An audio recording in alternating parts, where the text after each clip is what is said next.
চৈত্রের খরতাপে ফিলিং স্টেশনে ঘন্টার পর ঘন্টা অপেক্ষা, এটি যেন নিয়তি হয়ে দাঁড়িয়েছে বহু তেল গ্রাহকের। উচ্চ চাহিদায় সরবরাহের ঘাটতি যেমন আছে, তেমনি পাম্পগুলোতে আছে বিশৃঙ্খলাও। এ নিয়ে প্রতিদিনই হচ্ছে বাকবিতণ্ডা।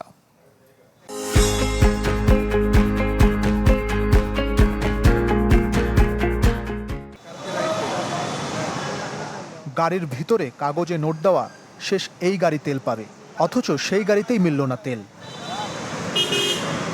আসাদ গেটে অকটেন নিতে আসা শঙ্কর চন্দ্রের সাথে ঘটে এমনটা।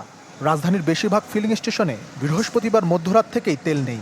দীর্ঘ লাইনে দাঁড়িয়েও মিলছে না পাওয়ার নিশ্চয়তা। গ্রাহকরা বলছেন, সরকার তেল মজুত করার কথা বললেও বাস্তবতা ভিন্ন। এই গাড়ির শেষে আর তেল দেওয়া হবে না।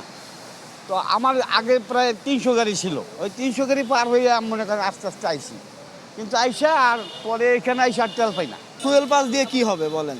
পাম্পে যদি তেল না থাকে, ওরা যদি না পায় আমাদেরকে কোথা থেকে দিবে? সরকার তো বলতেছে যে তেল আছে, কিন্তু আমরা তো পাচ্ছি না ভাই।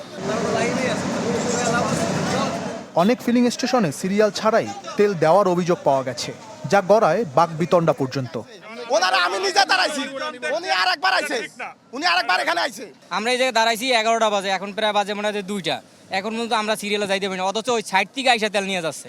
এগুলা আপনার কোম্পানির লোক, এগুলা মনে করেন আমার অনুমতি দিয়ে আমি তেল দিয়ে দিতেছি। এদিকে ঢাকার দুটি পাম্পে পরীক্ষামূলক ফুয়েল অ্যাপ চালু হলেও পাম্পে তেল না থাকায় নেই কার্যকারিতা। অ্যাপ ব্যবহারকারীরা আলাদা লাইন করায় তৈরি হচ্ছে বিশৃঙ্খলা। ফিলিং স্টেশন কর্তৃপক্ষের দাবি, ডিপো থেকে পাচ্ছে না পর্যাপ্ত তেল। 13,500 লিটার আমাদের সারাদিন হয়ে যেত, 24 ঘন্টা এনাফ। কিন্তু বর্তমানে যে 9,000 লিটার দিচ্ছে, সেটা 2 থেকে 2.5 ঘন্টা শেষ হয়ে যাচ্ছে। ফুয়েল পাসের এখন অনেকে মনে করতেছে যে ফুয়েল পাস করলে হয়তো লাইন সারা, বাট লাইন সারা না, আপনাদেরকে লাইনেই নিতে হবে। চট্টগ্রাম, খুলনা, রংপুর, বরিশাল সহ সারা দেশের ফিলিং স্টেশনগুলোর চিত্র একই। তেল না থাকায় বন্ধ আছে অনেক পাম্প। চলতি মাসে 17টি তেলের জাহাজ আসার কথা থাকলেও নিশ্চিত হয়েছে 60টি। গতকাল অকটেন ও ফার্নেসবাহী 2টি জাহাজ চট্টগ্রাম বন্দরে পৌঁছেছে। ইমতিয়াজ মাহমুদ, চ্যানেল 24, ঢাকা।